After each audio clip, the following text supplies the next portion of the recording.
Right, welcome everybody. Another episode of In the Stiffs, and we have a special guest today, a very unusual guest. Gavin, do you want to introduce him? Yes, welcome to an ex-professional footballer who started his non-league career at Christchurch, moving on to Cambridge, playing 45 games where he was selected for the PFA Team of the Year.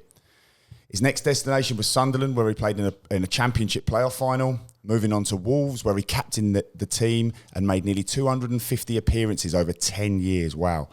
This is where it gets unusual. An ex-footballer moving into the world of being an artist. His first exhibition of his works was called La Palesa de la Fusion. You're welcome.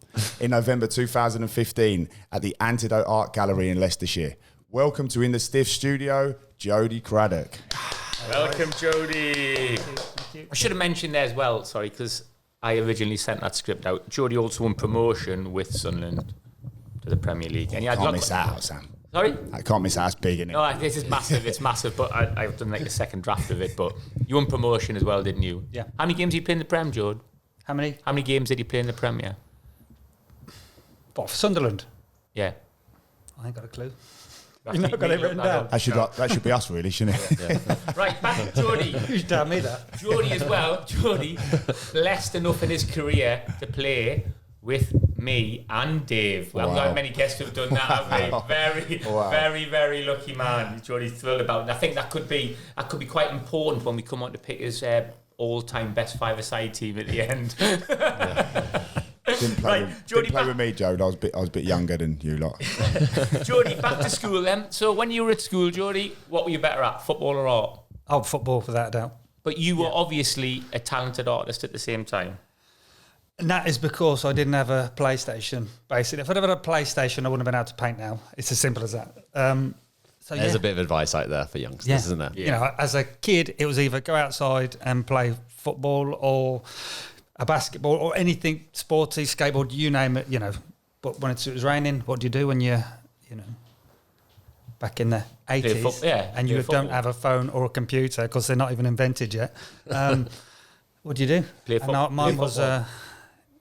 we can't play football in the house. So this is what you say all the time, though, Sam, innit? Obviously, being a head teacher, Sam's always saying, look, get them into the books, get them off their iPads and stuff like that. And although my kids will have bits and pieces, like your Evie as well, my Meadow is like, she's just a bookworm. She loves a book. So she goes to school, she's the best reader. Of course she is, because she's in books all the time. So it's not rocket science. Yeah, amazing. Yeah. Amazing. So you did well at school though, Jody, didn't you? Like, I remember you coming to Sunderland and I remember everybody was going, oh, Sam, there's another geek coming who did well at school. And I wouldn't say geek. I did my A-levels and I just kind of scraped through my A-levels. But I did my A-levels because I didn't know what I was going to do. What kid at 16 knows what they want to do? I wasn't at that age good enough to be a footballer. I was trying, obviously. I stayed on at school and did my A-levels. And luckily for me, football came about after that. It nearly came about during that. Bournemouth, Tony Pulis was at Bournemouth. And he wanted me to... So I'd been to Bournemouth and had a couple of trials and I played for their... What age is this? So this would have been 16, 17. So like that first year of academy football. And they said, come along. And I managed to do well in the trials and they offered me the contract. I don't know what possessed me. I was like, I don't want to take it. I want to complete my A-levels because I think I've always had the thought process of I'm not quite good enough. So I need something to back up. And I did my A-levels. And then they said, ring us up after. I rang them up. And I don't know if it was Tony Pulis' brother-in-law or something. He ran the academy and I rang him up and he just literally went, who? And I was like, okay, thanks. And just put the phone down. That was it. So that opportunity had gone. And would you recommend people, because I did that now as well. I didn't do a scholarship. I did my A-level, same as you. Would you recommend that as a pathway now? Or do you think it's too difficult now not to be involved with football? You think about how much... I don't know, Sam. It's a really difficult one. I've run kids' football teams and I see so many kids come, at a lower level, not at academy level, I've run the teams. And I see them come through and they're absolutely destroyed from being at a Wolves or a Birmingham or a Villa and they're destroyed. And it's because they haven't been good enough and they've just literally brushed them aside. And then I spend 2 or 3 months building them up and trying to get them to enjoy football again. And so it's a real sticky situation. I think if some kids are just meant for it and they just need that pushing, but I think as a parent you have a big responsibility to say, look, you've got a very limited chance of becoming a footballer. It's under 1% chance that you will make it as a footballer. So go and enjoy it and do the best you can, but there's a very good chance it's not going to happen. So just be ready for it. Have a backup plan. Yes, and always have a backup plan. Do you think the late developers, so you come into football late, I came into football reasonably late. I was 16 before I signed for Shrewsbury. Sam, obviously you did. Gav, you went on your different journey as well. Do you think that's going to become less and less likely now with the amount of coaching that goes on in academies from the ages of 4, 5, that young, right the way through to 16? Those late developers, have they missed out on too much football? It will become less and less, naturally. But, I just think those players that come in later just have a more of a passion for it.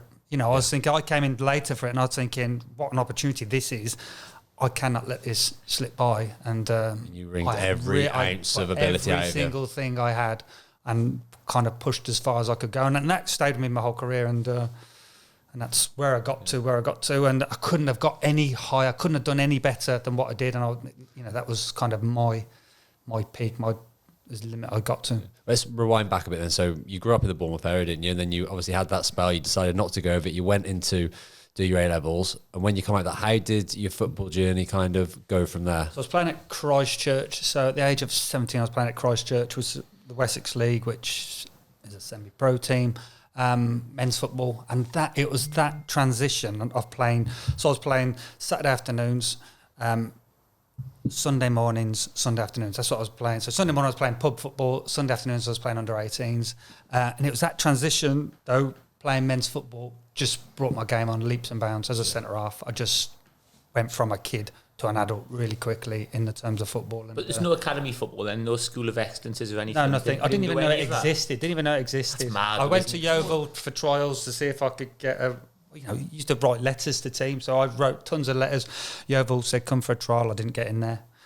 My mum says, they said I was too small. I'm thinking I wasn't too small. That's the blag, isn't it? Too small, you go right. The one thing, you can have a go at me about anything, you can't say I'm too small. You can say me touches off or whatever. It's the go-to for parents, isn't it? Yeah, he's too small. I'm like, he's 6'2". My mum didn't even watch me play. I just wasn't good enough. It was as simple as that. Yeah.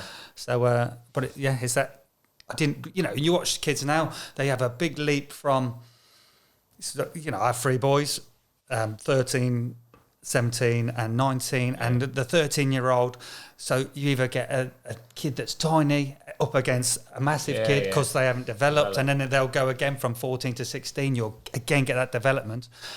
But at the age of 16, all those big lads that have had all, that you do see in the academies, which are, bully football, bully the footballers, people, everything levels out, and at 16 then you really do see who's the footballers, and then you get your players that will. I mean, I see now my little boy's 7 and he's just starting off, and obviously you get a few dads talking about other 7-year-olds going, he'll play in the Premier League, and you're just thinking that is the craziest. I don't know how you can say you can't say it. I don't think you can at 13, 14, can you? Even Rooney maybe at 15, he was a bit of a freak, and you think, and he's going to play. But you can't be saying it about 7 and 8-year-olds. No. It's a long journey. So you're playing at Christchurch. How long were you there for? Must have been about a season and a half. Yeah. And against men, this is against blokes. Lunatics, There's a sink or swim moment in there, Jode. When you're 17 and you come up against men, is there a sink or swim moment for you there? Because there's a lot of young lads, isn't there, that go... No, I think when you're a kid, you just... get on with it, don't you? Yeah, I think so. I just loved playing football. Yeah. I love so much. I used to ride my bike there I couldn't get there. I used to ride my bike to get there 5 miles. I'd have my suit on. Sweating like mad, isn't it? It'd be pouring down with rain. I'd have my suit on. And it wasn't just on roads. I had a racer. I had to go across the common to get there. Mud all up your trousers. I had to go across the common to get there. We've got to do some animation over the top of this, haven't we? It'd be brilliant. And I'd turn up and I just loved playing football. So, but the men were proper lunatics. Big, grizzly, so they hairy ass men. Elbow me in the face, and so it was a sink or swim. I had to really adapt quickly. I think And were you quite slight then? Were you? I'd imagine at 17. I think I was. Yes. Yeah. I wasn't skinny by any sense, but I was Always like a big player. Playing centre back. Yeah. But I was quick. Where else were you thinking, Dave? Left wing. I couldn't play anywhere else. In the 10. I couldn't play anywhere else. That was it, centre half or nothing. But yeah, it was adapt really quickly. So I was quick. So, I got to 28 and I slowed down a bit. But up to that point, I was really quick. So that gets you out of a multitude of problems when you're a centre half. And absolutely. Yeah. Well, a great apprenticeship for what was to come, really, because then to move to Cambridge United into Division 3. Yeah. And actually went on a free transfer. Yes. What? From From Christchurch.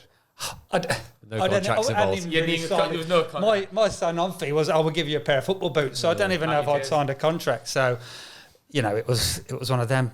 But So how did that come about then? I suppose word gets about. There was a few clubs watching, a few scouts there watching. There's a scout called John Griffin for Cambridge, and rang me up and said, come down to Cambridge, have a trial, see how you get on. Literally the next day, Barry Fry rang me up from Peterborough, who Cambridge's kind of rivals, opposition, and he's like, come to Peterborough, and I'm like, no, I'm going to Cambridge like next week. He's like, nah, you don't want to go there, like you. I'm Good like that Barry Fry, isn't he? I imagine. I had a dealing with Barry Fry. He wanted me to sign for Peterborough at one point, and I was like, I'm in an hour in loads. And he's like, well, if you sign now, extra 50 quid. And I was like, no. I said, I've got to speak to my family. He goes, extra 100 quid. Go on, sign it now. Put a pen in your hand, forcing your hand onto the paper. He's a character, wasn't he? Yes. Who was at Cambridge when you signed then? So Gary Johnson was the manager. So how did you find him? Because we've had mixed reports. Yeah, absolutely fantastic. I think before he was the manager, he was the youth team coach, and he did. I think they had a good team there. So yeah, them players coming through, and I got on great with him. I was a young lad. Whether the older lads would say the same thing, I don't know. But what was your contract at Cambridge, and can you remember? Was it a it year? Did you get off the nothing. year? It was absolute pennies. I think I was on. I was in digs, which I don't really know how much that was because it just came out of my wage each week, and then I think I had £60 left per week, and I'd literally get to the end of the month and I'd be borrowing a tenner off me mate, and I'd like be ringing the missus. Yeah, we didn't have mobile phones then. We had phone boxes, and I'd be like, "Right, I got 50p. That's all I got." I got 1.5 minutes of chat, and that's it. But your mates, I think you're a pro footballer. The glamour. Get the drinks in. Yeah. And there's always someone that's on more money than you, and you're like, who was at Cambridge at the time then? Which players? Steve Claridge. Yes, some big characters. Cause they were quite a famous team because John Becker just left. But they had that reputation as being horrible, didn't they? Cold showers for the away team and all that sort of stuff. Long grass in the corners of the pitch and just hit the ball into the corner of the pitch. I think Dion Dublin had just left. But, sand as well, wasn't it? Remember Gary Peters used to say to us, long grass, and he used to stick sand in there as well. He was John Beck's apprentice, wasn't he? Yeah. So all those tactics, percentages, everything about percentages. From what I hear, he was quite brutal. So I think I was lucky to miss that one. But so you only had one season there.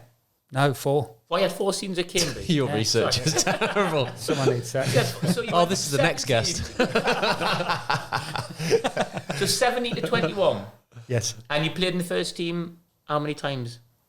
I don't know. Should we just say 160 times? Sam, you've got Dion Dublin at the top of your page here. He's next week. So you're in the first team, doing really well, and then final year you got in the PFA Team of the Year. And then what happened there with Sunderland?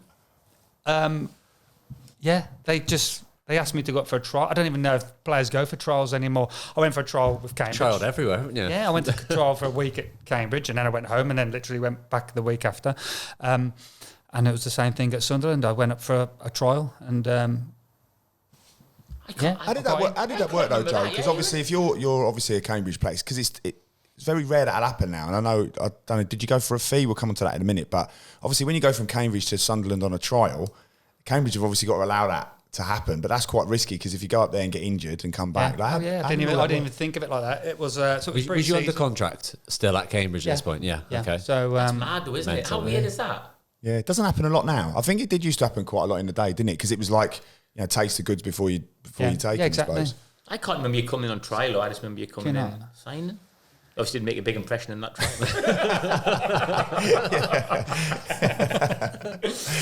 Well, how long was the trial then? Week, sort of 2 weeks tops it was. Mad, and then I remember going back to Cambridge, And then, I don't know, another week later, they were like, yeah, we'll sign you. And I think it was £375,000. That's mad. That's a big chunk of money as well. It's a huge chunk of money back there, isn't it? Massive chunk. That of money. wasn't. That's an unbelievable trial then. For Division 3, you must have done well in that trial. Must have been up against Sam.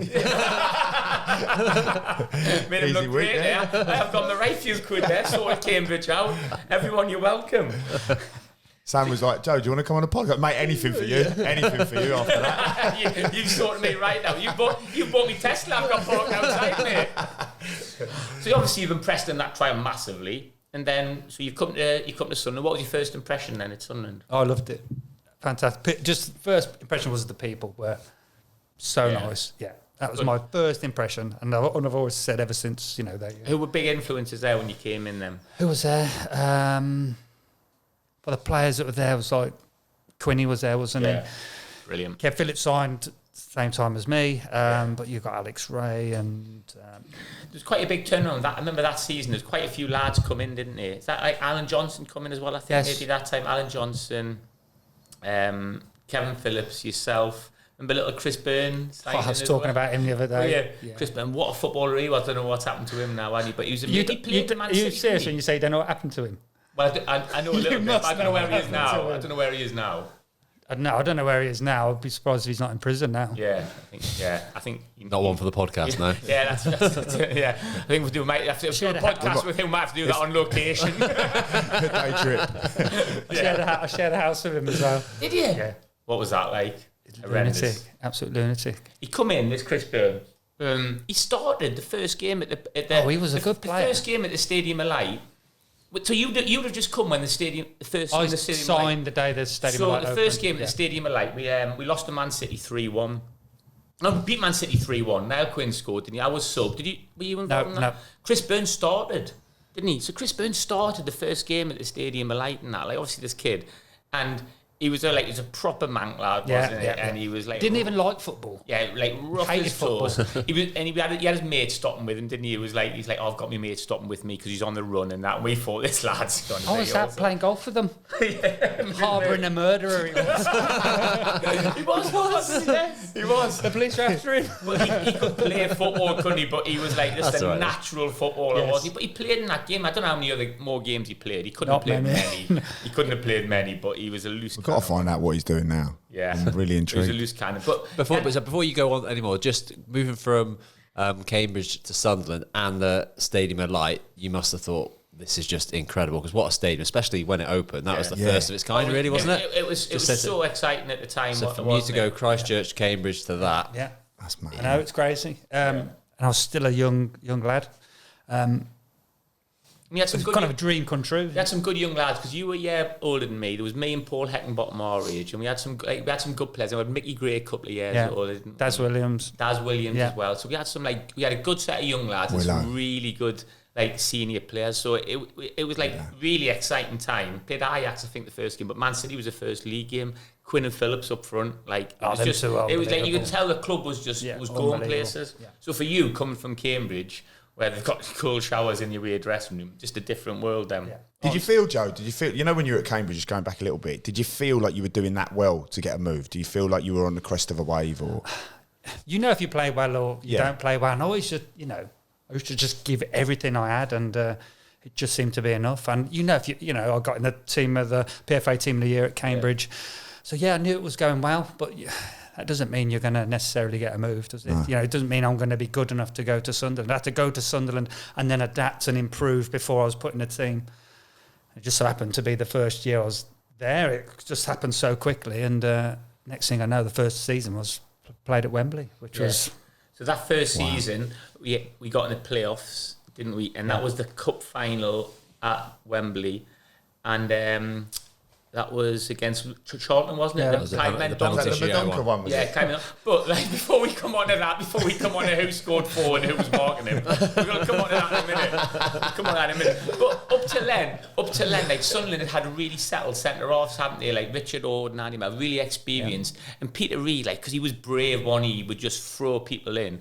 and he's just got rid of them 2 senior centre-halves who were top, like Wales international. Richard always supposed to be on the Virgin team, and just stuck Jody and Daz Williams at centre-halves, didn't he? Yeah, and they've been on a bad run, haven't they? They've been on a bad run. They lost a few games. Centre half, did he? Yeah, he's centre-half for Sunderland with Jody. Them 2. I thought because he was midfielder, wasn't we? For quite a bit. Wow. And then we got to that final. Talk us through that final then. I've never watched that game ever since. I just it was 3-3 after, or was it 3 or 4-4 after? 4-4 it was. Yeah, and it went to penalties. It's the Mickey Gray one, the penalty, bless him. Yeah. In that though, Joe, not bless him, because he had an amazing time off the back of it, because we went iron apple with him for 2 weeks afterwards and he milked that beyond belief. He was crying in bars to get girls and everything. So don't worry about that, he milked it. I wouldn't worry about him. Yeah, he loved it. We were getting free taxis, everybody feeling sorry from around London when we were going for drinks and that. He was all right. Don't worry about me. He was fine. Obviously Mendonca scores 4 goals and a narrative will be that you've had a stinker because you're marking, but did you feel in the game like, obviously you know yourself, like it's not all down to you marking him or whatever. Did you feel like you played okay? Or? Yes, I did feel I played okay. Was one of them goals one of the penalties at the end? I thought he scored a hat trick. I thought he scored 3. I think he scored 5. No, he did score 3. He did score 3 because I think Sean Newton scored another one, the winger. Yeah. But Lionel Perez was in goal, wasn't he? And he was loose and he'd come for everything. I used to travel in with him. Yeah. He was crazy, like wild. And he come for one, didn't he? And missed it by a mile, didn't he? And we kept on getting back in it. I remember Nicky Sumby scored a good goal, but lost on pens in the end. Yeah. So it was tough. How did you feel after that game then? I was just glad I didn't have to take a penalty. Yeah. I think I was next. I'm thinking, Danny Dicio saying, he's our centre forward, saying, I don't want to take a penalty. Daz Williams are thinking, he's not going to take a penalty. Yeah. The 26-year-old centre forward, take the pen. So it was either me or Daz Williams next. And that was Championship playoff final. Championship playoff final, that. So then after that, what happened after that then, following season? He brought another centre half in, Paul Butler. So that was me back on the bench, which is, I was still only a young lad. I'd only been there just that season. So, and then they got promoted with record points. Yeah. And I did play a few games, but I didn't play many games. And then when they went into the Premiership, which was an odd scenario. They played when they went into the Premiership instead. But you going up though with Sunderland into the Premier League, again, another milestone for you. Did you always know you were going to stay there and kind of fight for your place? I know it turned out well for you in the end, but was there, because you hadn't played as much that season, was there ever talk of you moving on? No, there was no talk of me moving on. I was still only a young lad, but it always seemed that I was always up against somebody every single pre-season. There was always another centre-half coming, as Emerson Tome coming in, and I partnered him. Stanislav Varga came in another year, Thomas Hammer another year, and I'm thinking, I just felt like I was always up against someone, but you actually went out on loan, didn't you, to Sheffield United? Yes, I did. That was when I was. That must have been that second season when they went into the Premiership. I must have gone, and Adrian Heath was there, and I really enjoyed Sheffield United. It was great and good experience. Do you feel like that helped you to go back and then? It did, because I think that's when they brought Stanislav Varga in, and he'd had a knock on his calf in a game, and what's it called, compartment syndrome or something, and it literally blew up, and he had to have a big operation on it.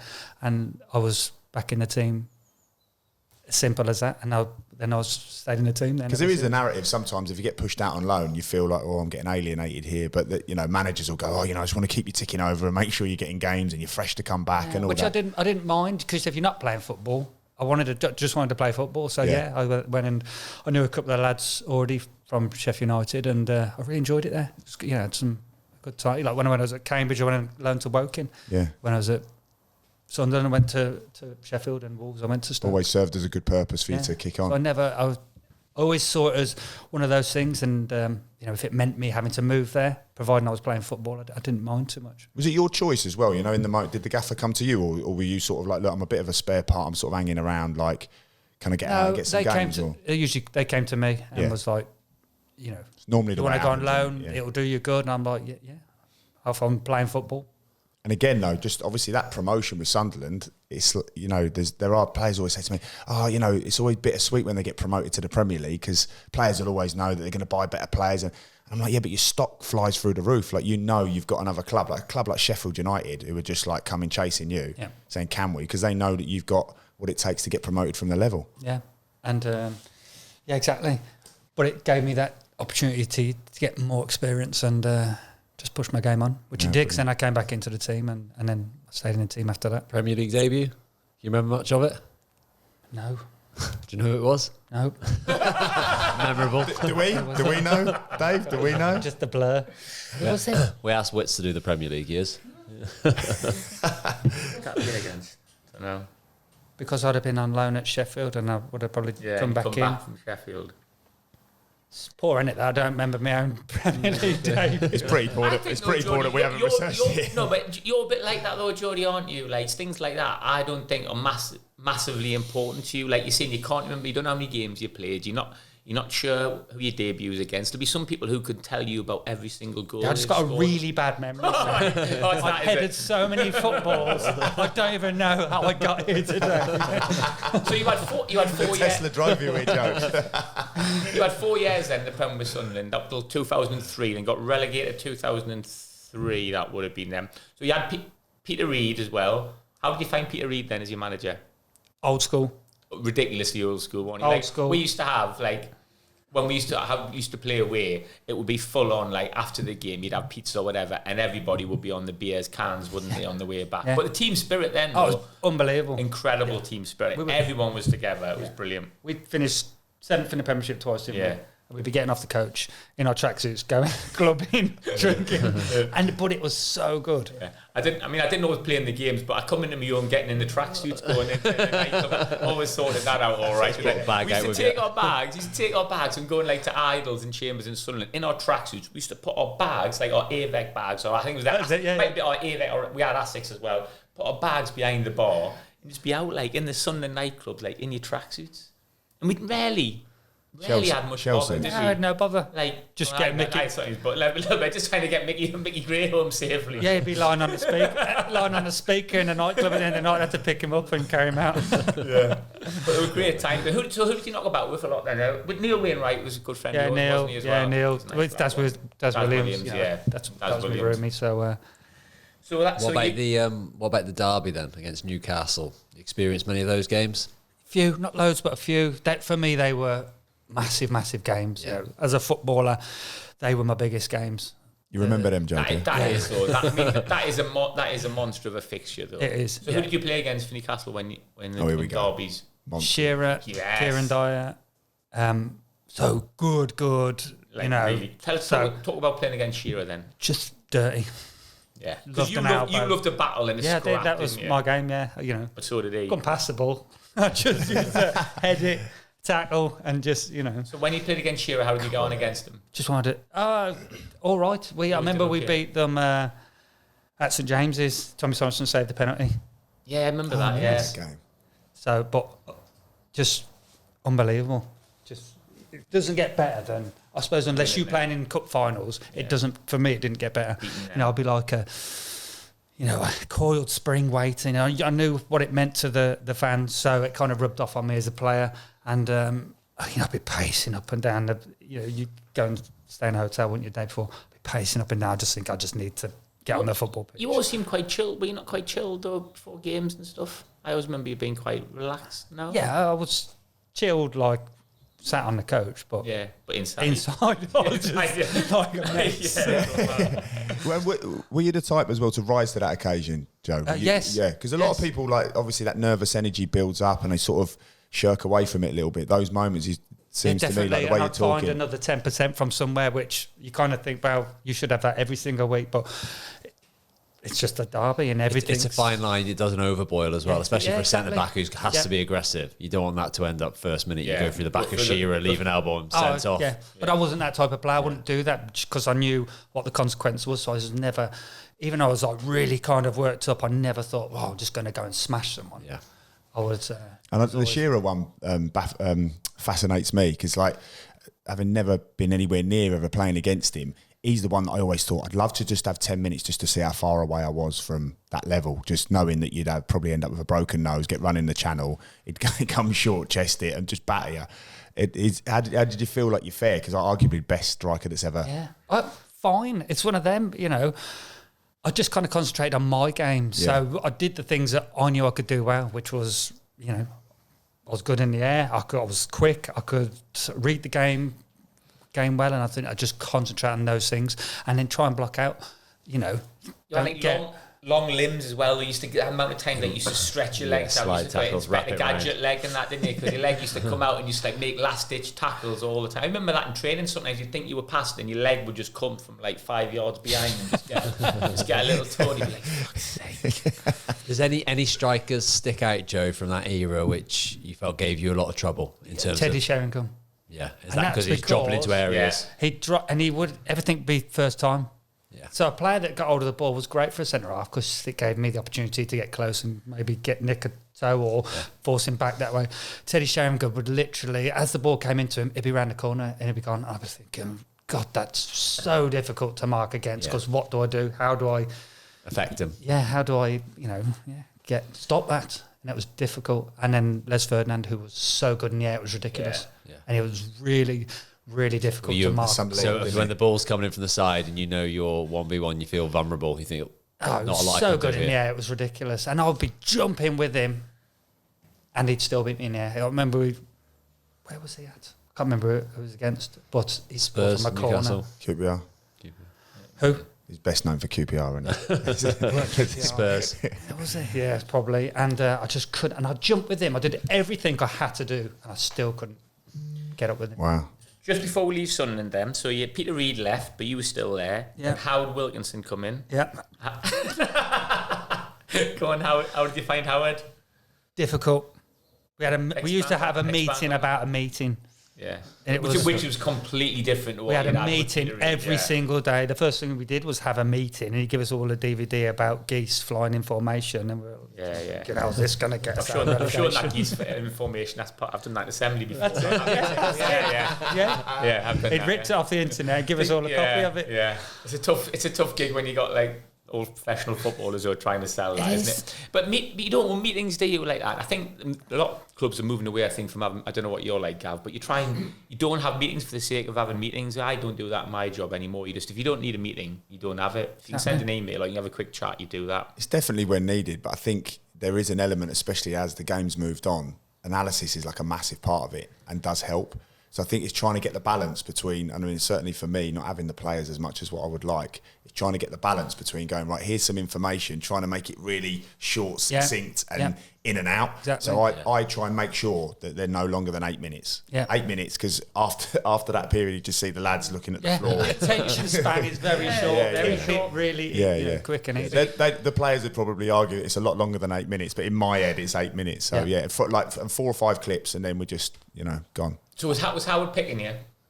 Was he picking you in the team? Yes, yeah, it was him, Steve Cottrell. So I was still playing. Who was Steve Cottrell? Was there? Yeah, he was his. Was he? Right hand man, yeah. And I used to. He was brilliant, and I got on really well with him. He was superb. There were just two different kettles of fish. Yeah, and Howard Wilson just loved the meeting, and then we'd be.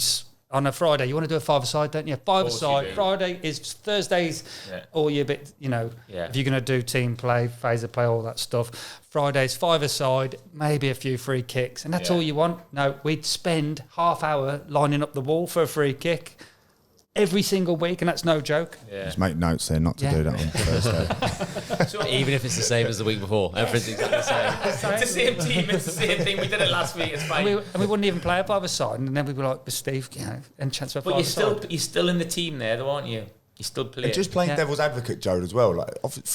I'm in agreement with you, by the way, but from a manager's perspective, surely repetition's massive. Surely you've got to, be doing the right things and ingrain it in the players' heads. But does it just get to a point where the players know and you revisit every now and again as opposed to just smashing it into the ground? Because that's the balance I try and get. I'm just trying to still find my way and understand. It is difficult, isn't it? If you're a new manager coming in, do you just go, right, I'm just going to impose all my ways and beliefs on it, or gradually kind of change it over a period of time. And Wilson was like, it depends where it is. It depends where it is at the time, though, wasn't it? I mean, it's something that was having a bit of a struggle then at the time, though, weren't they? Before Howard come in then? Yes, Pete Reid just got sacked. Yeah. So he's probably come in and thought, I've got to try and change things a little bit and maybe instill a bit of a different culture, I suppose. Maybe, I don't know, I'm just trying. But then everyone started getting injured because of the... Yeah, when Howard Wilson got sacked, Mick McCarthy came in, and then it went from down here to the intensity went up there, and you never seen so many injuries ever. Yeah, like everybody was injured. That was purely because the intensity changed. So talk us through your last few months at Sunderland. Then, when you did you think I was injured? You were injured, weren't you? I was one of them that got injured. And so then, what's happening there then? So are you thinking, what am I going to do? What's happening, Mike? Was your contract up? No, but some players had to go. It was as simple as that. I love Sunderland. I'd have happily stayed there. And you've got nothing but happy memories of I loved it. I'd have stayed there my whole career. Fans were fantastic, everything.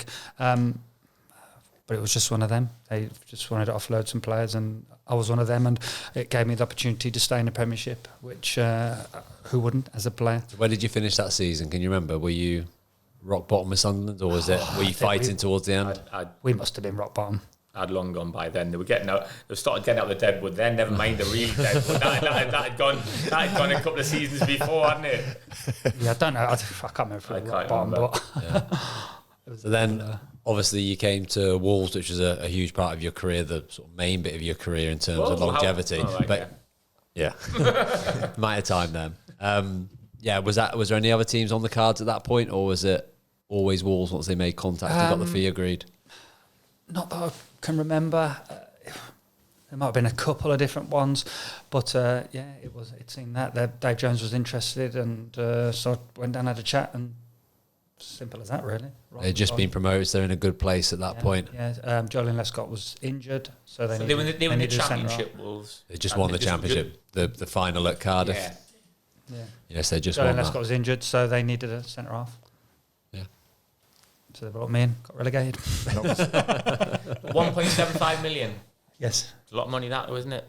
2003, that's an awful lot of money. You had some big characters in that dressing room that first year you were there. Yeah, huge Paul characters. Ince, Dennis Irwin. Wow. Big characters. Oh, wow. How did he find that then, going in there? Fine. I used to find I'd get on with anybody. Yeah. But, quite easy going like that. Yes. So that was never an issue. But as a team, we got relegated that year, and as a team, we weren't good enough, and it was as simple as that. What do you think the team was missing? Was it just quality or not enough legs in there? Yeah, the legs. A lot of experience. We had players towards the end of their career. So Ince was at the end of his career. I think he must have retired after that. Dennis was at the end of his career. Alex Ray going there as well. Was Alex Ray there? Yeah, Alex was there. And Alex was quality. Wasn't he? Yeah, he was quality.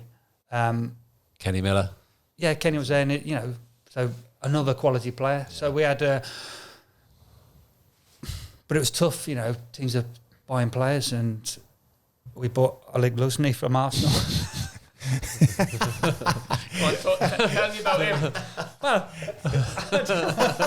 I just remember, when you play, it's either the first or second week of the season, you play the League Cup, Carabao Cup, and so, I'd started, and so they usually mix the team up, don't you, and give a couple of the players that are on the fringe a game, so they played him centre half. And I was thinking, great, give me, rest me up for the weekend. For the first time the ball went into him, he ducked to the header, right, and the manager just went, "You're on." Get on. Not having that. This was literally 5 minutes. So yeah, you've got to buy wisely, and that wasn't wise. Was you there when Gaza came and trained? Yeah. Oh, go on, tell us then. What was that like? I've never laughed so much in my life. He was the funniest funniest footballer I've ever met in my life. Even just walking in for one session, like there's no getting to know the lad. He's just coming in like off the cup. It was hilarious. Well, why? We used to get changed in the tennis over at the tennis club at Compton, and he'd come in covered in tattoos. I'd be asking him about them, and he'd be telling me how he got them in Thailand, and I'd be in hysterics. And then but his downfall was he should have given up the game, but he couldn't give up the game. That's what he loved, and there were still flashes in training of pure brilliance. I remember we do like a 5-a-side where there's 3 teams rotate, and you see flashes of absolute genius of Gaza, and I'd stand there, I'd be like stood next to a couple of the centre midfielders, and I'd be going, Jesus Christ, that's good. And they'd be like going, no, he's time's up. But and I think he played a reserve game, and he just couldn't do what he wanted to do anymore. And I think that was it. I think killer from. So he just come to train, really, though, wasn't it? Just to try and get himself back fit. That was it. And he was fun. I used to play head tennis with him in the morning. He was just had me in hysterics. Yeah. But he was a genius. But and I saw flashes of that, which was nice because. Wow. How was Paul Ince as well? He can be a difficult character. Was he all right with you? Yes, absolutely fine with me. He was a very strong character on the pitch, and I felt he struggled in that Premiership year. I don't think he got injured and then he didn't. That was kind of him. That was finished. But I think he did struggle in that Premiership year, and the game for me personally was too quick for him. I got an absolutely fine for him and with him. Just unfortunate. It's just age, though, isn't it? There's nothing you can do. It catches up. You saw that when I played No Testimonial, Dave. Saw it when you played in Jody's. So there's an exodus of players going out the door at this time, Jode, and then you're handed the captaincy. That must have been a real proud moment for you. It is. I think that's kind of. I was captain at Cambridge and Sunderland and Wolves. It's kind of a nice thing. It's a way for the manager to say, I trust you. You're going to go out there. I think when I've run teams, like kids teams, you give the captaincy to someone you can trust and that will kind of lead by example. I was never a screamer on a shout. Was that Dave Jones who gave you that, or no? Dave Jones? So you got relegated from Premier League under Dave Jones, and then Glenn Hoddle came in. How was he? Proper football man. So. I think that season we drew so many games. We lost hardly any and drew so many games. It was really weird, but we just couldn't score goals. And I just think Glenn was trying to manage a Premiership team. We weren't a Premiership team. We were a Championship team. And I think that's where the difference was. He was expecting us to be like Premiership players, and we weren't. We were Championship players. And we just couldn't score goals. And I don't know what the stats were, but we drew so many games, it was ridiculous. And what was Glenn Hoddle like in training? He used to join in, didn't he? He used to join in training, and he'd always try and put one in the top corner from outside the box, and the lads would be sliding in, trying to smash him. And he did it one morning, and he got it on the edge of the box, and he stuck it in the top. I don't know who was in goal. He stuck it in the top corner. It was like you could heard a pin drop on the pitch. It's like me at Brackley. Were the lads having him though? Did the lads like him? He's another one. I got on okay with him, but I don't know. I think it was mixed. Some did, some didn't. It was mixed. He divides opinion a bit, doesn't he? What would be the reason why they wouldn't, Jode? He's a bit strange, though, isn't he? I mean, obviously, he's come out with some incredible comments, didn't he, that have been... Yes, he did have his ways. He was slightly odd. I was sat in a physio room once, injured. I had a bag of ice on my knee, and he come in and he put his hand on my leg and was like, so what exactly is the matter? And I was just thinking, I'm about to start laughing here because I think I've got a big bag of ice on my knee and my knees are really sore. It's me knee, Glenn. Your knee. But he had his funny ways. But, hey, like I said, I got on with most people and... So as long as I did my job and got on with it, it was okay. So that was the season with Wolves. How did you get on that season then? That was the first one in the Championship. I think we just missed out on the playoffs. So and you played all that season. I think captain, I did, pretty much, yeah. And then. And was it the following season then when Mick came in, or was it another year after that? Well, it was the following season. It was Glenn Hoddle with Stuart Gray. He was brilliant, Stuart Gray. I really got on well with him. And one day Glenn Hoddle never came back. It was pre-season, just never came in. That was it, done. Didn't come in and say, cheers lads, you worked really hard for me. Just never turned up. We're like, well, this is a bit... What should we do today then, boys? I'll take turning. So how was it being the captain of that team then? But obviously by then Dennis Irwin had gone, Ince had gone. So was it an easier dressing room for you to lead? Then who else was in that dressing room? Was Alex Reid still there? Alex was there. Alex was quality. Yeah. And Alex had problems when he had Sunderland, but he sorted his life out a little bit. Yeah, and I got really well with Alex. When I first went to Sunderland, Alex, he would hammer me every single day. He used to hammer everybody in training. He would hammer me every Scottish single thing, pass, everything I did, he'd hammer me. To the day I had to just stand up for myself. I was a young boy, so and he's in the first team. I just stood up for myself, said, "Look, Al," I told him where to go, and that was it. Ever since then, never did.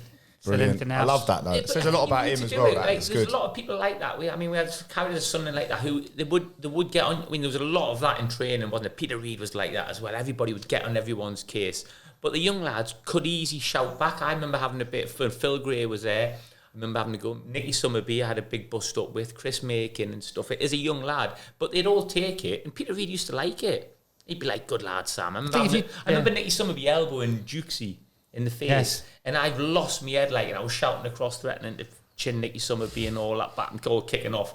And then Peter Reid afterwards, love all that. Because he loved it, didn't he? He loved it. And he would join in, and he would try and smash people. It was quite a good culture, whereas everyone could have a scrap, but everyone was still fine. It's missing a little bit now as well, I think, I'm lucky. I've got, even just the other day in training, I had a couple of my senior players going at it. And I just stand back. And there's obviously a line that you can't cross. Yeah. But to a point, they're getting on each other. But they're such men that afterwards, one of them's going, joking with him, going, we're just about to go for food. And he's going, "I'll be waiting for you in the car park."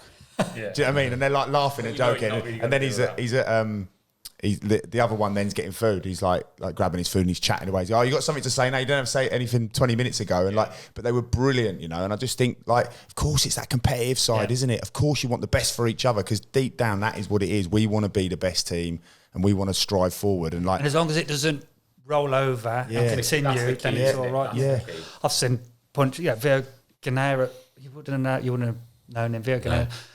So he flew in on someone in training. He was a centre midfielder, flew in on someone. It was a stupid challenge. And lads head-butted him. Headbutting him's a bit extreme. You know that line I was talking about? I was injured. So I was injured and he's coming, Vio Ganeра's just come in with a massive slash across his face. And we're like, because he took the mick and he went in too hard in training, he would do, and the lad's like, "I ain't taking it anymore," and just nutted him.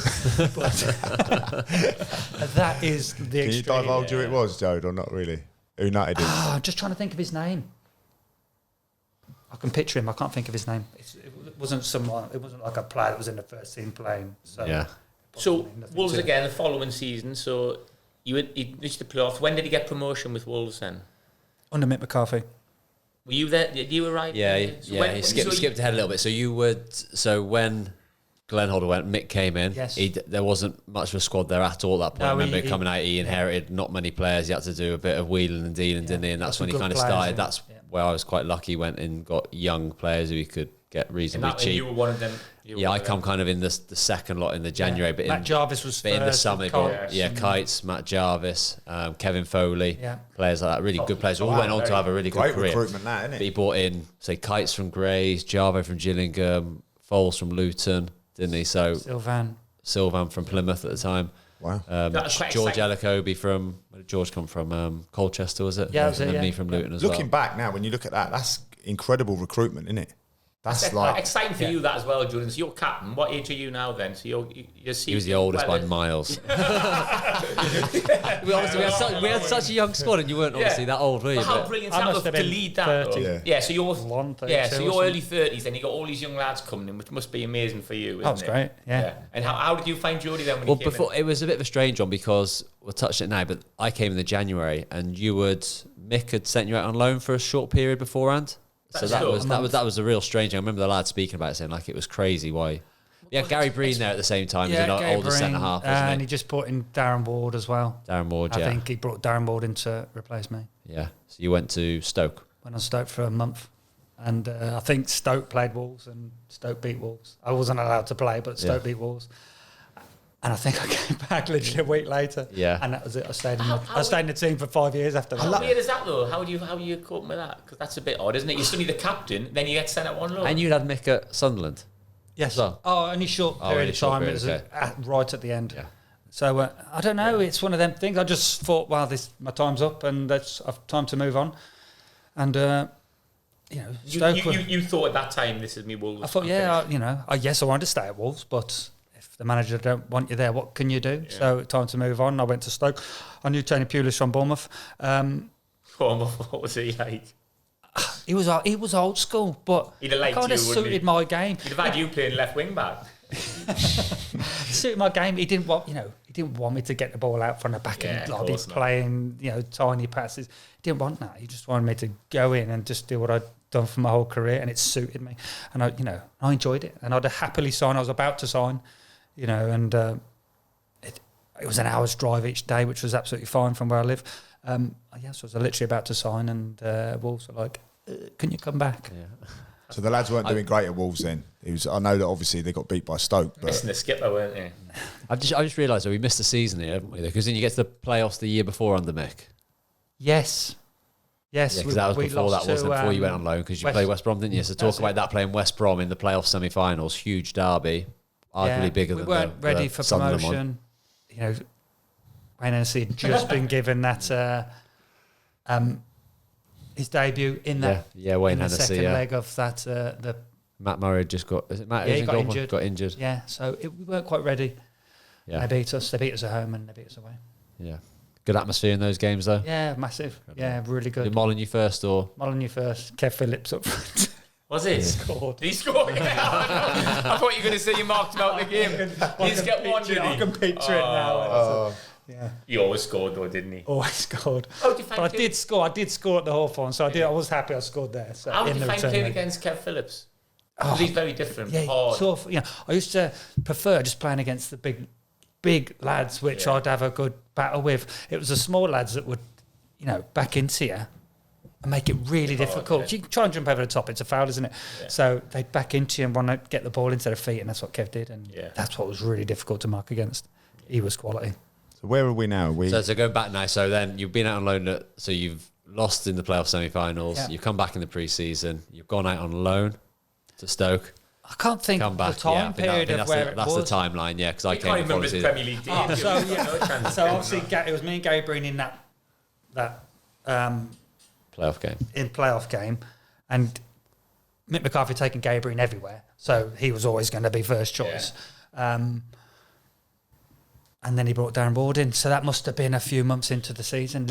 Must have been straight away, because I went on loan after the... But before you went on loan, this is like a bit of a tale that gets told around Compton and Molyneux, that you played in a League Cup game the day before you went, and you scored this outrageous volley against Bradford. We'll have to try and get a clip of it. I've just looked at it there. It's insane. A great Talk to us, because you knew you were going to Stoke. Mick McCarthy had already pulled me in the afternoon and said... look, there's a game tonight. You're going on loan. Do you want to play? I'm like, yeah, I do want to play, because this could be my last game I ever play at Wolves. So that's why my celebration wasn't quite, as ecstatic as I wanted it to be, because I thought all I could think of is I'm going on loan tomorrow. Yeah. I've just smashed this ball in the top corner, and it was Daz Williams was the centre half.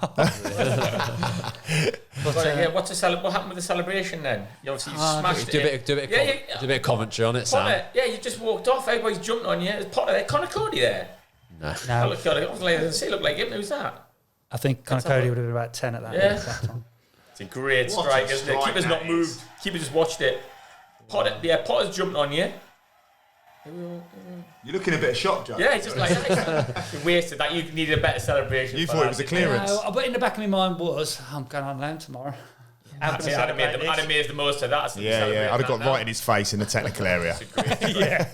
What were you doing there? Is that from the corner as well? What were you doing there? Yes, it must have been. Yeah, never went up on your way back. And it got recycled and went back out for a cross, and then just came back in. Great strike. And I thought, you didn't want to bring it down. Smashing it. No, I ain't going to bring that down. Why bring it? I'm centre half. I'm not going to bring that down. Smash it as hard as I can. Great goal. Yeah, could have gone over the stand or in Asda car park or the top corner.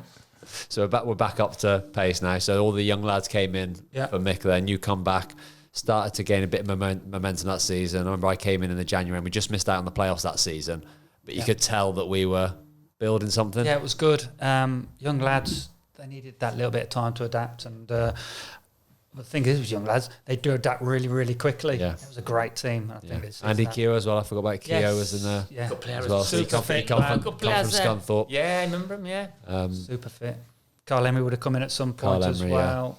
Sylvan, but Chris Uwalumo came in. Then that following summer, then they brought in a few difference makers. Got Dave Jones, Chris Iwalumu, who really added to the team. So that season, you knew it was going to be. We've got a good season, yeah. It was good. We just got off to an absolute flyer, didn't we? Did you know you were captain, Jody, from the start of the season as well? Did you know you were going to be captain? Yes. And this season we got promoted. Yeah. I broke my foot in the first game of the season, didn't I? I was thinking this is going to be. We had a good pre-season. I was thinking this is going to be a great season, and I broke my foot. I had some new boots and I had an extra stud along the Plymouth. At home. I don't know who it was against. No. Game. I don't know who it was against. And 6-inch metal studs, obviously. And I've literally jumped, and as I've jumped, I've just felt my metatarsal go. Yeah. So 15 weeks I was out. Nightmare. And when you got fit again, straight back in? No, I got fit, and just at that time... Stearman came as well, didn't he? Yes. So Steers would have been playing centre-back. So what's the centre-half pairing when you weren't there? Steers and... played alongside him. It was Christoph Bear, but I don't know if he came afterwards. A bit later, yeah, maybe. So that season you've ended up winning promotion. But they started to slip at Christmas time. Yeah, we had a right panic up. We were topped by quite a bit, weren't we? I remember you talking about this, And they started to slip, and I'm thinking, this is just perfect timing for me. Yeah. And I got experience. Let's skip this back, lads. Everyone relax. You're welcome, lads. Calm down. You know, you just want to be involved because everyone's doing so well. You just want to be involved. Yeah, and I managed to just get in January. And that was it. And then you got in and stayed. We had a horrible run. I remember we lost to Blues, we lost to Plymouth at home, 1-0. But luckily there was Reading and who was the other team up there? Was it Birmingham maybe? But they weren't doing great either. So our gap never really diminished a little bit. But then after January we kicked right on again, didn't we? We had a crisis holiday, didn't we? And where did we go? La Manga. Crisis holiday in La Manga. La Manga. Hey, that'll sort it out. I've got another term for that. Steaming for 3 days. I've got another term for that other than crisis holiday. We came back and we lost to Plymouth 1-0. That's what we used to do with Peter Reid. Yeah, all the time. We were brilliant up to Christmas. We'd go to where did we go? Mottram Hall. For like 3 or 4 days, and we'd come back and we'd be horrendous. And we did it because we had 4 days on the lash. They used to take you away for it, regardless of what your family was doing. Like a week before, we're going to Mottram Hall for 5 days. Like just let your families know. And do you remember we were doing really good in the Premiership? And we came back and we couldn't win a game. We couldn't win a game for 4 or 5 games. You know what we need, lads? We need another trip to Mottram Hall, yeah? We were brilliant up to that point, and that was it. I used to think every year, here we go. Yeah, that's brilliant. So, yeah, that was an exciting finish to the season, wasn't it? Some big games. Yeah. It was the QPR game at home where we sealed it. That was... Obviously, you'd experienced that before, but for me, I'd never experienced anything like that. It was an incrable atmosphere, wasn't it? It was Sylvan good. scored. You think as a player, you play that season, you know it's going well, and you're top of the league, but you always have those small doubts. So oh God, I hope we can do it. I hope it works out. You know, 'cause it's so easy. You can just slip and lose a game, and that's it. You end up in the playoffs, and then you miss out. Yeah. But we didn't. We kept the momentum, and the boys were great. We had some good players and good young team. It was the right time. So you ended up as captain, lifting the trophy that end of that. Can you remember that at all or not? I do remember. He's painted it. He's painted it. But I also remember at the same time, I was trying to get a new contract. So Your contract was up.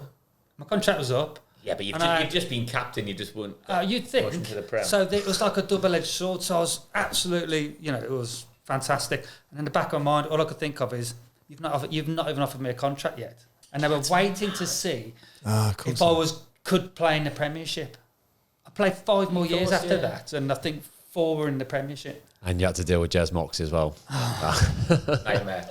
It was a nightmare. I'd be arguing over an extra £1,000. And it would be a nightmare. And I used to hate it. You used to do your own stuff, didn't you, Jode? Did you? Yeah, that's another story for another podcast. Why is that then? That's interesting though. Why did you not have an agent? Why did I what? Sorry. Why did you not have? Well, in the end I used the PFA because I had a agent, and when I first moved to Wolves, all I said to the agent was, "How much money did you make out of my contract?" I wanted to know, and I think that's pretty fair. How much money did you make out of me? They just wouldn't tell me. And so I went to the Wolves and said, "How much money did you pay for my contract?" And they wouldn't tell me. And I went, right, you don't. I don't want anything to do with you. And from that day on, I just used the PFA. Yeah. And they were good? Yeah. Who knows? Yeah. Could you made more money, do you think, if you'd used... I don't know. Because I was an older player, I always seemed to be battling for 1 year. I'd never get anything else. There you go, there's 1 year. I'd have to prove myself every single... Yeah. That last 4 years, I had to prove myself every single year. Stage, what, you're 32? I would have been, yeah. So they'll think... You can see from their point of view a little bit, can't you? There's no loyalty in football, though, is there? They're not going to go, well, Jody's done brilliant, he's got his promotion, he's been the captain, let's give him 2 or 3 years. It's never going to happen, is it? Give you 1 year. Yeah, because you're getting old. Yeah. I remember a bit of advice you gave me, Joe. It always sticks with me when I was in contract talks and started to speak to you, or Joe was one of the most, well, he was the most experienced player in the squad. I always speak to him about these sorts of things. I remember you saying to me, well, I said to you, I said, like, I know so-and-so's going to be on so much money, he's going to be on that much money, I feel like I'm a bit undervalued. And you said to me, there'll always be people on more money than you. That's football. Yeah. You just got to be happy. Don't think about anyone else. As long as you're happy with that amount, sign it. Yeah. Don't think about what people are on. You've got to bring it back to yourself. Yeah. And then if you're happy to sign it, just get it done. Yeah. And that's something for the rest of my career, which I took in, just tried to not think about other people and if you do it, what's he going to do for me and my family? Right, I'm happy with that. Because otherwise you spend your time being jealous. Yeah, exactly. Yeah. Just ego, isn't it? Ego. Whereas actually, I'm fine. I'm doing really well. I've got a really good wage. My family are really happy. Yeah. But obviously, it was all resolved. You're back in the Premier League, captain, scoring goals, and I think you were PFA Player of the Year that year. Am I right? Supporters Player of the Year. Sorry, PFA Player. That'd have been some accolades. That'd have been. Just because we were talking about. Because we were talking about PFA. Sorry. So Supporters Player of the Year. So what a year, what a time for you that must have been. It was good. It was going right. I enjoyed playing football. I was found as a centre half. I know I got slower as I got older, but I got more experience. And I used to find it quite. I'd be quite comfortable in the games, and I found it quite easy. The Premiership, was easier to read. The Championship, and I always find when we played FA Cup games against a lower division team, and they were so unpredictable because you'd be marking your forward, and all of a sudden the defender would just smash it over your head, and I'm thinking, I'm just chasing balls. Whereas when you're in the Premiership, all the players in front of you, and it was just, I felt comfortable, it felt good, and I could cope. Even, fans were like, oh yeah, he's too slow now, he's 33, 34, but it never mattered because I just used to read the game. You're bossing me around in front of you. Yeah. I don't do this. I don't do that. Dave, get in here. Dave, get on the forwards toes. But that's what I'd say. That's what I say to the kids now when I'm coaching. As a centre half, boss everyone around in front of you and do as little as you possibly can do. Get him to do all that running so that ball doesn't even get to your player. Did you notice the difference at all in terms of the difference in the Premier League? Because obviously playing in it in the early 2000s, so now playing it in 2009, 10, 11, those sorts of years, a lot more foreign players. Is when Man City started spending all the money on the likes of Robinho, Adebayor, all that. Did you notice a significant difference in style of play, types of players you're up against? Do you know what? I always just found it really quickly. From that very first.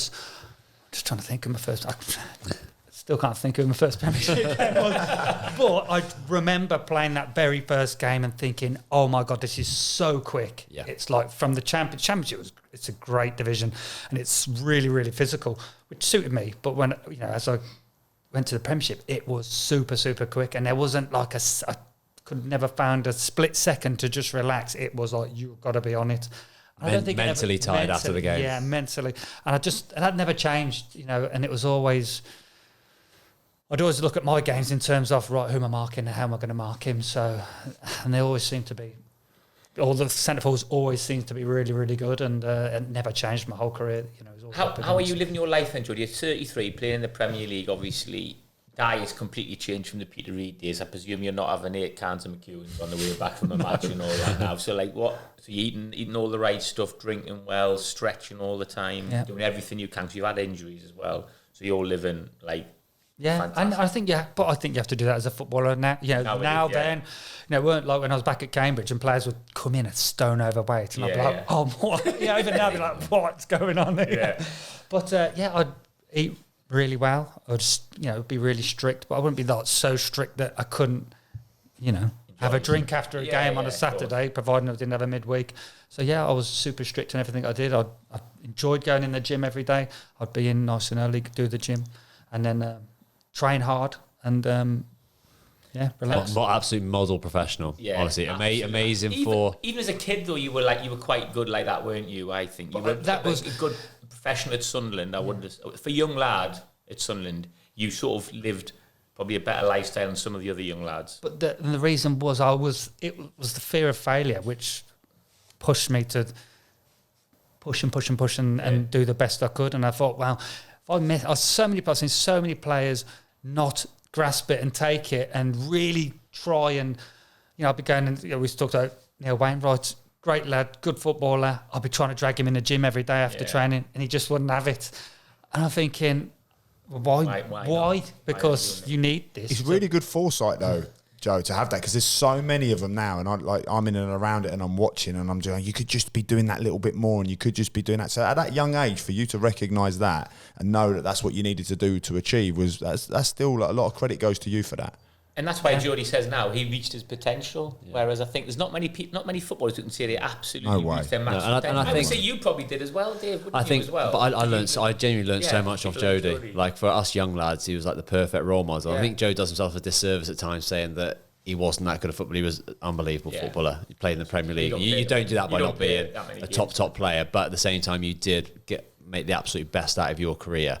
And every morning I used to go in, you'd be stood on that cable machine, the gym, mate.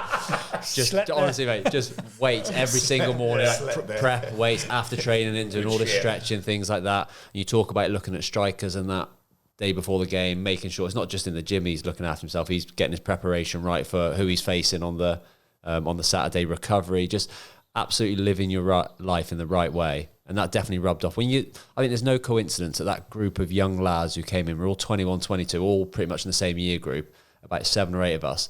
I think it's no coincidence that all of those lads went on to have good careers when we had the likes of you. We didn't have any older. I think you were the only one, weren't you? I think we had a couple like Carl Emery, who's a couple of years older. Chris Ulumba came in, didn't Chris he? Ulumba. But we had absolutely no dickheads at all, did we? No. And we were learning. We had no older pros who were going to lead us in the wrong direction. The one person we looked up to was Joe, and when you saw him doing all his work, that definitely rubbed off on all the lads, and they've all been good pros as well. I think you look at their careers. Oh, definitely. What amazes me though is I like to think some of them qualities I've got at an older age now. Not all, but maybe a couple. But to have that, I certainly didn't have that at a young age. I just think that's incredible to have those qualities, to be able to push yourself, to recognise that other people have failed. I just think that's brilliant. I think I didn't think I was good enough. That was the problem. When I first went to counter, I thought I'm not good enough. I honestly thought this could just fall apart within months. Because you hadn't been a superstar though, had you? You hadn't been this kid who's come through the academy everyone's talking. You could quite easily come through at Sunderland and still have the same career, but your mindset would be completely different. Completely different because you come through Sunderland's School of Excellence or Sunderland Academy where you've been a star and everybody's talking about you. And Jody's coming in this thing. I'm not good enough for Cambridge. I'm not good enough for Sunderland. And so you've got it. You've absolutely. And that's why I'm so kind of on the fence with all the academies with the young lads at 7 or 8, because they get the ones that do manage to get through at that early stage. It's kind of in them that they're good enough. Their mum and dads have put it in them that they're good enough and they're going to be the next biggest thing. That then they don't have that mentality of still wanting to struggle. That first year you get that contract after an academy. I think that's the most difficult, to then get a second year and a third year. Absolutely. Yeah. And because you almost think, that's it, I've done it, I've got my first contract, but that's where you have to double down on your work, isn't it? And again, I marvel at it just because I see so many of them. They get that contract and they're like, brilliant, get my wash bag, get my sliders, I'm off. Like, brilliant, thanks. Louis Vuitton wash bag. Yeah, I call it the wash bag brigade. And I think I'm sure you got given that when you got your first year pro. Yeah. So you scored against Sunderland at the Stadium of Light as well. Did you get a good reception from Sunderland fans when you went back? Yeah, I did. And that's I'd been back a couple of times, but I was subbed the first time, and then that was I think it was the second time I went back, and you scored. Yeah, I scored. Did he celebrate? Yes. I used to think, well, why wouldn't I celebrate? good, I see these players that can't celebrate, and I'm thinking, yeah, okay, out of respect, don't celebrate. But I'm thinking, I've just scored in the Premiership. I'm buzzing. I need to win. Yeah, but it's insincere when you don't celebrate because, like, I know it's fine to be respectful, but celebrate. I don't think anyone's going to be annoyed at you. Damage limitation, I think. Yeah. It's the worry, it's the wrath, isn't it? After what they're going to get, and then they want to be seen as it. Yeah. Then you go in the dressing room and go, get in, right? Brilliant. Like, just celebrate. I totally enjoy agree. it. You scored a goal, like, exactly. buzzing. So, coming towards the end of your career now, then. So we had 3 years in the Premier League. We got relegated. Brilliant. Kind of wheels fell off a little bit at the end, didn't they? Yeah. Sort of Mick went. TC was put in charge at the end. I think they had Steve Bruce Terry. lined up, didn't they, to take over. Didn't quite happen. Terry Connor got the job. And yeah, we ended up getting relegated. Then it was all changed then at the football club, wasn't it? And obviously, were you out of contract at this point again? I was out of contract. And TC, he was like standing, wasn't he? And he said, if I get the manager's job, I'll sign you straight away. I'm thinking, great, Come on, Terry, get the job. Yeah. Checking Sky Sports every 2 minutes. But I had an injury just at that end point, so I wasn't playing. But I was just back. So as the season finished, I was just back from injury. And then they brought Sol back in, and so I'd done all my pre-season, everything. I was fit. You get all your stats come through, and I was as fit as I'd ever been. So I was as fit as I was at 37 as I was at 30. And I did the first day's training, and I went to see him, and I just asked him. I said, "Look, my lad's in hospital. So you're going to Ireland on a pre-season tour." Go on, talk us quickly. So your boy's in hospital. Is that Toby? Yeah. So Toby had leukemia, and it was just a crap time. He was in hospital for 6 months, basically. Was the club supportive with that? As much as they could. Well, it was that time. It was the end of the season. Yeah. So I was away from the club, and so I've come back, gone in to see him that first day, and said, "Look, you go away at the weekend. Are you going to give me a fair crack at this?" Because at the end of the season, he'd said, "Come in, I'll give you a 2 week trial." Still trying. Played 500 games. I'll do a 2-week trial again. That's got to be a wind-up, surely. This is me, going into my 10th year at Wolves, by the way. Yeah. And so I've gone in to see him that first day. Yeah. What are you expecting to see? Must have seen him a million times. What are you expecting? You know me or you don't, that's it. And I said, "Look, you're going to give me a fair crack because my lad's in hospital and I'm not going to Ireland if you aren't going to give me, if I'm just going to go there and then at the end of it you're going to go, oh, we don't want you." And he went, "No, I'm not signing you." And that was literally the end of my career. That they went and signed a lad called Margaret, and he never even played a game of football. And he was, and I'm bitter about it because I don't necessarily blame him. I blame the club for not, they ring me up going, Jez Moxley's ringing me up going, "Oh, what's happened? Why are you leaving?" Da, da, da. I'm thinking, you're kidding me. So I would have signed for pennies. I'd have signed for virtually, no, I wouldn't have signed for nothing, but I'd have signed like a minimal contract to play. And so you really settled. Obviously, your boy's in hospital, but you settled in the area. I wasn't going to move. I didn't want to move. It wasn't even on the cards. I didn't want it. It was no option. So that was the time. It's not like you're negotiating, Joe. You're making it clear, look, I want to be here. Yeah. You're not going in there going, right, I've been here 10 years. I want this, I want that. Yeah, there's nothing. They could have said, "Look, we give you a..." Where were we? Championship? I'm sure I don't know. Championship, Championship just been relegated. Yeah, I'd have signed for £1,000 a week. It was simple as that. And they did, so I blame the club for not even saying, "Oh, let's just sign him for that. Let's just sign him.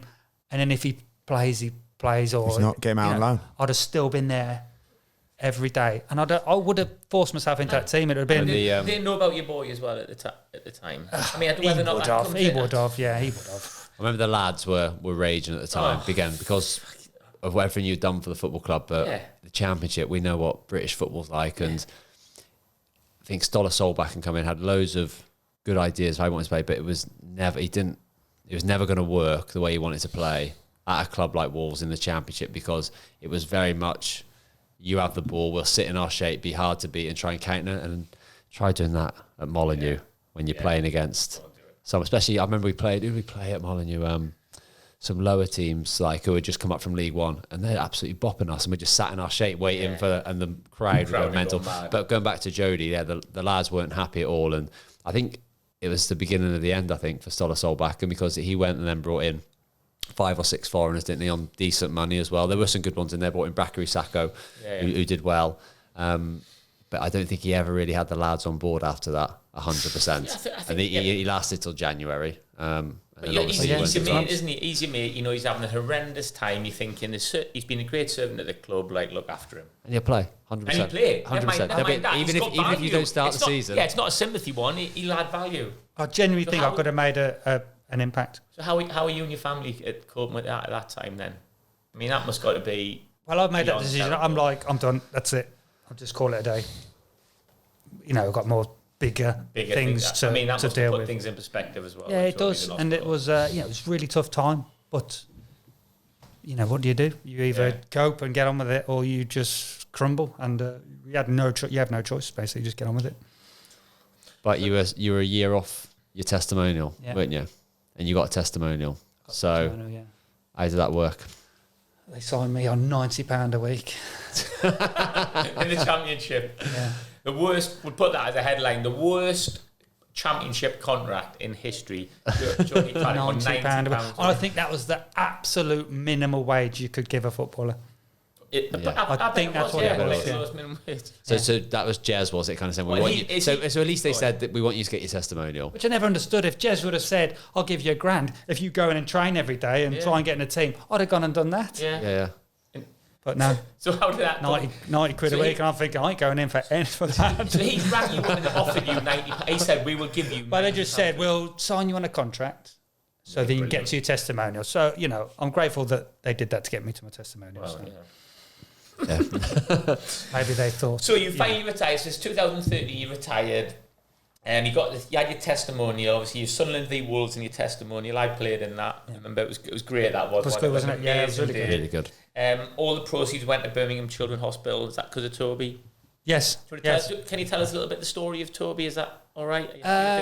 Yes, it's fine. It is tough.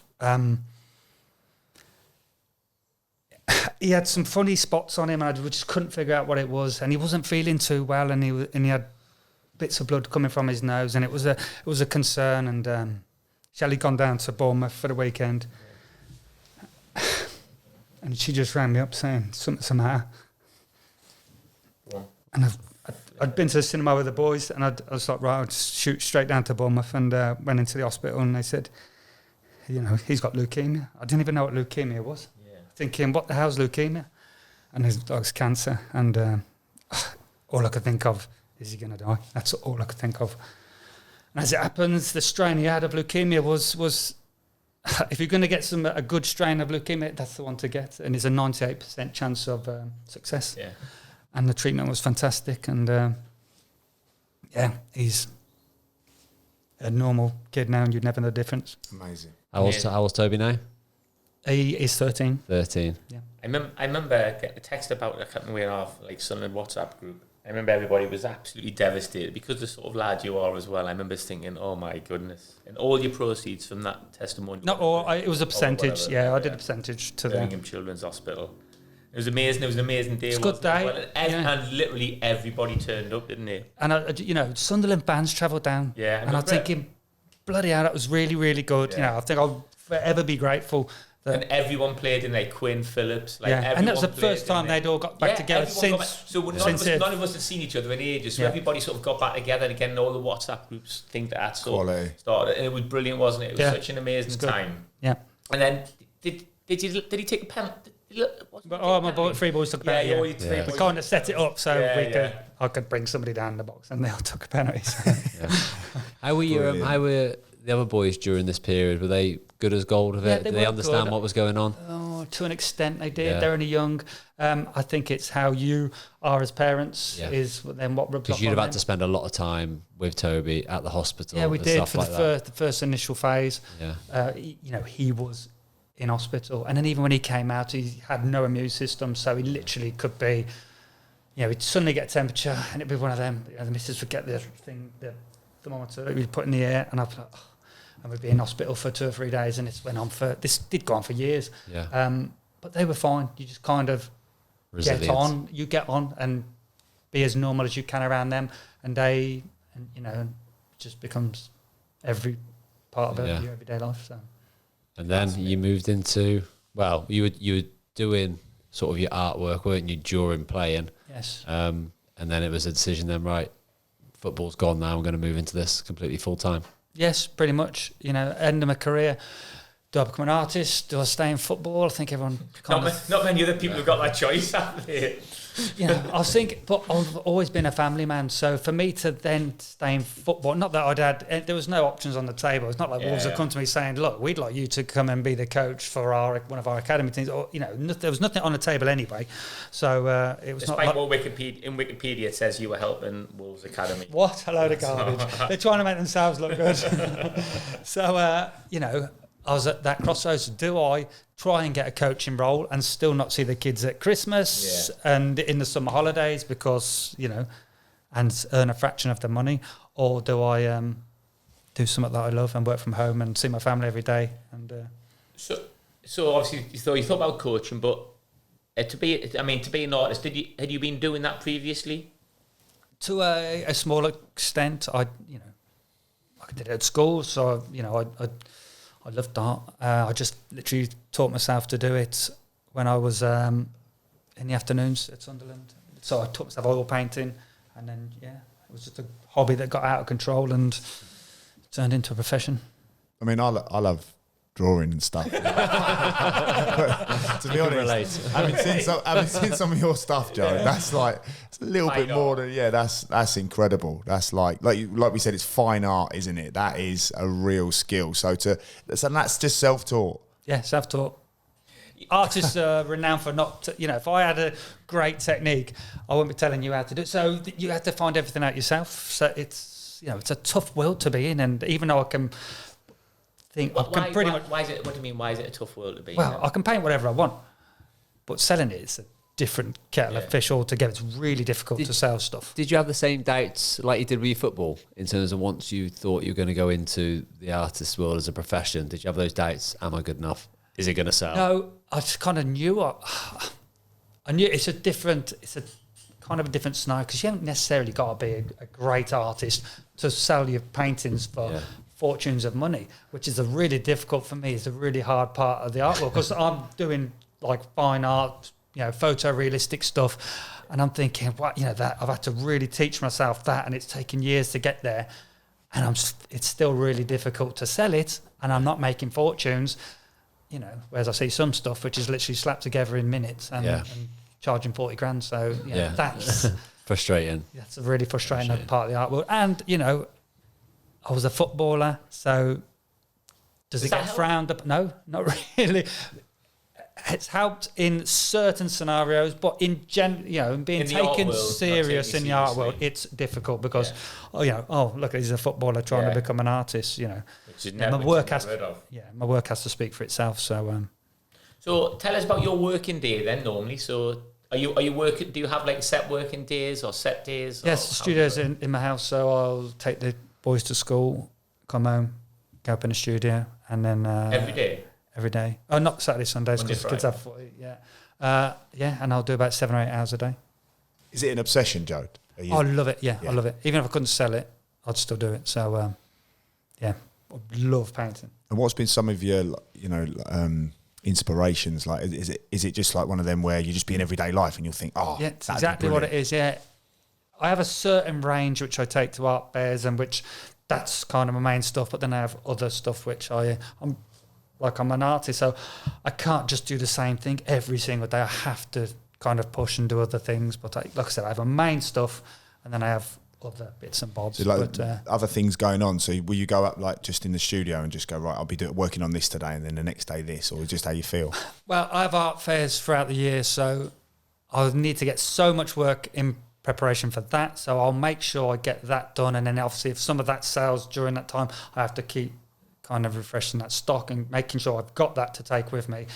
And then if I get those breaks in between commissions, so I'll do commissions, if I get those breaks in between, then I can concentrate on the other different little things, which, I think as a business I need to do, because not everybody wants this one type of picture I do. So then I could do commissions and try and take on, I need to catch somebody else's attention. Not everybody likes that picture, so they like this picture. So, at different price ranges. So it is a tough business to be in. What am I getting for my Rapunzel sketch and my Homer Simpson? Are you getting anything in the market for that? Or is there just no market for that?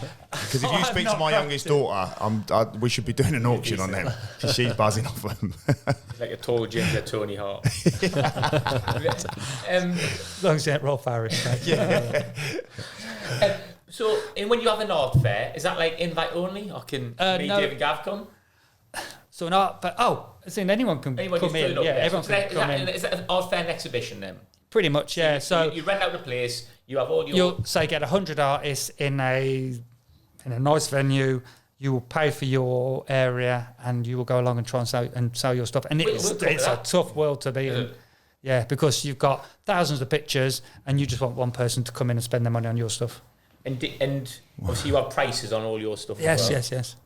But can people obviously pay you as well, don't they? As well, saying like commission. So I might say, right, can you paint a picture of me, Dave and Gav, and we'll give you whatever. Or do you then? Yeah. We see with a picture of us, and you say that it will cost you pretty much. Someone will go £1,000, whatever it is. Exactly. So you go in and say, look, if you want something this big, yes, it's going to be a couple of grand. Look, I also do miniatures, which are £100, but I'm limited to what I can do on a miniature. So have all your lots of footballers asked you to do stuff for them? Some, not loads, but some have. So we could do. That'd be good, wouldn't it? Yeah. What do you do about getting out there, Joe? Because for me, I don't know about other people, but I'd like something for me. I'd love that, like for my family, or whether it's an old football picture or like something. Try and make your nose look smaller. Yeah, we better do that, Joe. That's why. Take 2 inches off my forehead. That's why I'm behind the mic like this, Joe. That's why I sit like this. Wits always tries to get me on the angle, but I'm always like this, like moving around. No, but yeah, I just would have thought that they'd be coming out in their droves, like a fella footballer, ex-footballer. Yeah, but footballers don't. It's not. Yeah. But when you've got a family, you've got a home, and surely that'd be real niche. It's not a footballer's world, I don't think. Footballers has got tons of money, and they want to. I don't know. They've got nothing to spend it on. This is what I mean. Ego. Yeah, but it's not like, would Joe not want a picture of him coming for a cross, like on his landing? Like done by Jody Craddock, the next footballer. Some do. Yeah. I've done some, but I think half the time it's like the missus that takes control of what's going in the house, and Yeah. So it doesn't even come down to the footballer.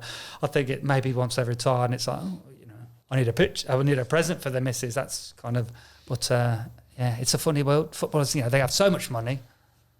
I would have just thought go out and look for I'm sure. I just thought you'd be inundated. Do you do anything to get out there, or is it just within the? I use social media as much as I can, which is a really tough thing. Also, so where can we get hold of you on social media? I do them all: Facebook, Instagram, what else? LinkedIn, TikTok. I do everything. Is that what the handles are? Craddock Art. Yes. Yeah. Oh, you'll find if you just Google it, you'll find it easy. Like I do TikTok. I do one post on TikTok. And it got 3.7 million views. I'm thinking, mate, this is it. Next post, 250. I'm thinking, what's going on? Yeah. What is happening?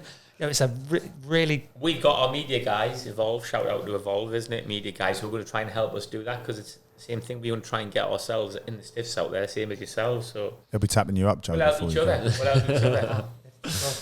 Amazing. So what does the future hold for you and your family then, Jody? What's happening? What's your plans? What's happening? Got your 3 boys, all great, healthy, most important thing. Just enjoy, just to be a family and enjoy it for as long as possible. My oldest is 19. I don't think he's moving out of home anytime. But it's that, isn't it? It's just... Have you left enough hints, Joe? I've got a 19-year-old. She's not taking the hint. No, I think then, why would you move out of home at this age? With everything that's going on in society, why would you? The cost of everything, because you just wouldn't do it. I'm just a family man, and that's it. I help run my kids' football teams. I'm involved now with the men's team on Saturday afternoon, who's one of my older lads now plays for. So I do coaching and that, and I'm involved in that. Gym in the morning. Gym 5:10, I get up to the gym every morning. It's ridiculous. Why are you doing that then? Well, my lad works in Brum. He's a jeweller, so he has to be in at Brum at 7:30, and the train's at 10 to 7. So I'm thinking I can't go to the gym at the end of the day because get the kids football every single day.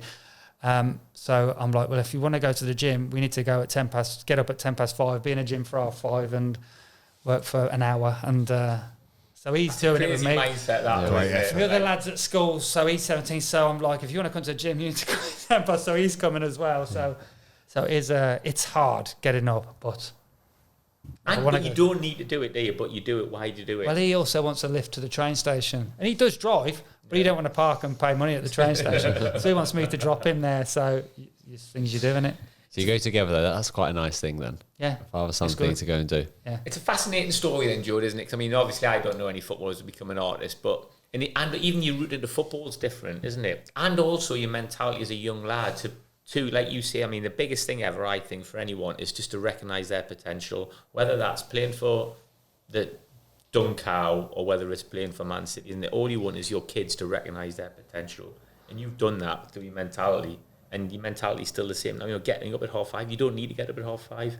If you put a few extra pounds on, it's not going to make much of a difference, is it? Really, in the grand scheme of things. But for your mind, like, you like to do it. I do. Yeah, I like going to the gym. I've always gone to the gym. So it's something I can still control. Yeah. Yeah. I couldn't just think, no, go and run a 10K. I just couldn't do it. But I can control going to the gym, trying to get stronger, just trying to look after my body the best I can.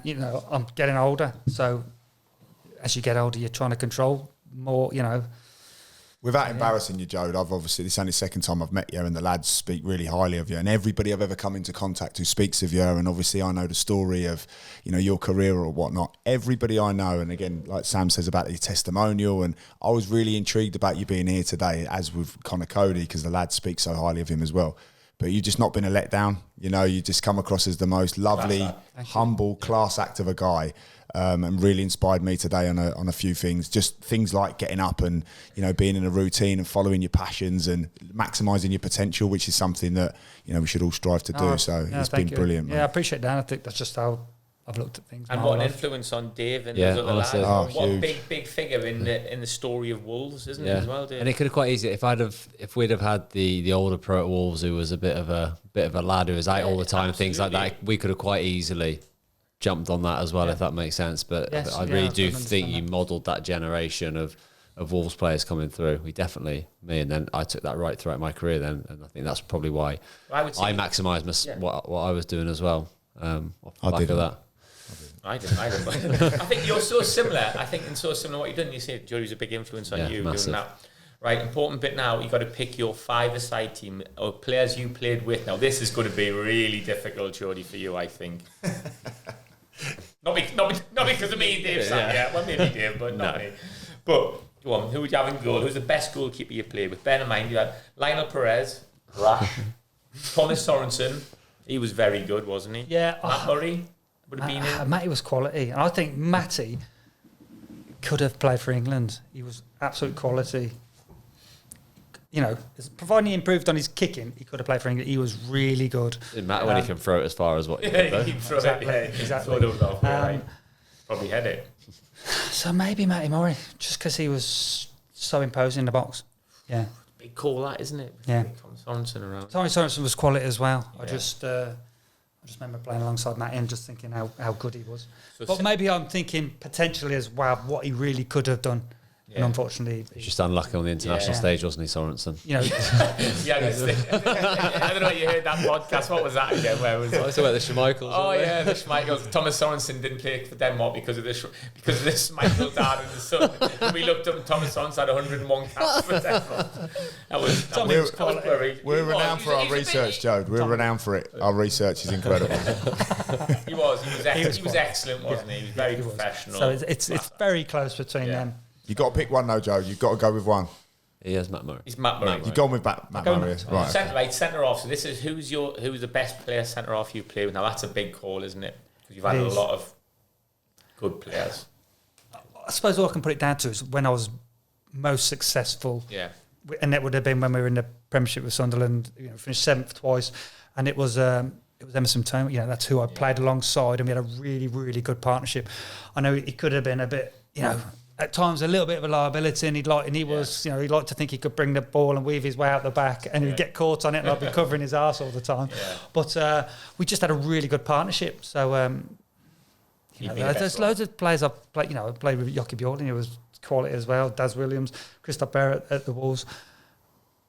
But it comes down to finishing twice in the Premiership, 7th, and that was my partner. So Matt Murray, Emerson Tom, a couple of midfielders in your five-a-side. Mickey Gray, Kevin Ball. Yes, go on. Tell us about Kevin Ball then first. They were Mickey Gray, as well as being a baller, he was hard as nails, and Kevin Ball was just hard as nails. You know yourself. He's got to be one. I just think that. Excuse me. I just think me as a player, I just saw that in players, and I thought, kind of reflected on me a bit, and that's, always Tony Adams was. I always looked at Tony Adams when I was younger, and believe it or not, Beanie Jones, purely for making a career out of not really being a great footballer, but being pure passion. But these were, Kev Ball and Alex Ray were not only footballers, but they were, full of passion. And Mickey Gray or Alex Ray? Who did I say? Sorry, Alex Ray and Kev. Oh, right, yeah. Sorry. Yeah, I was going to say when he said Mickey Gray as hard as nails, I thought that's generous. I think, they were both at Sunderland. I was at Sunderland with them. Kevin Ball we've shared a few stories on, he was a tough man. I remember, I think it might even before you come, when he got his jaw broke at somewhere, it was half time, and his jaw was literally split down the middle. It was hanging off. You could see it was broken. He was like, I'm fine for the second half. And you're like, you're not fine. You're not fine. Your jawbone's cracked down the middle. He had his face wired up for 8 weeks. You were like, come off the pitch, Kevin. Come off the pitch, go to hospital. I'm fine. But he was massive forearms, didn't he? And these are players I think every team needs these type of players. Oh, yeah. And Alex Ray was brave as anything, getting on the ball. He had some tough times at Sunderland, didn't he, with various bits? Yeah. But he was so brave, he was nasty, tough, get on everyone's case. But he was a great lad as well, wasn't he? Yeah. He'd centre forward. Oh, Kev Phillips. Yeah. Goes without saying. And him and Quinny together were such a unbelievable partnership.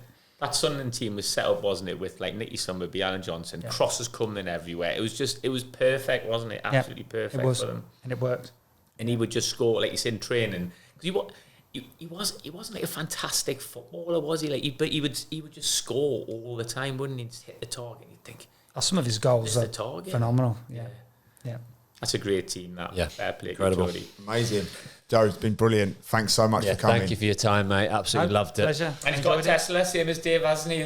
Wolves sponsored Wolves cars, boys. isn't it? The Wolves boys, isn't it? Wolves ex-players. We need to get Tesla to sponsor in the stiffs, don't we? We haven't that many guests with Teslas. Jez Moxie sorted it out for him. Yeah. He did, definitely. That's one thing he didn't sort out. Thanks, Joe, Jody. thank you, Thanks mate. So much, Cheers, mate. gents. Top Class man. act. Good luck for the future, and we'll share all your stuff with you. Oh, brilliant, mate. Thank you very much. Thank you. Thank you much, everybody. Thanks very much for listening.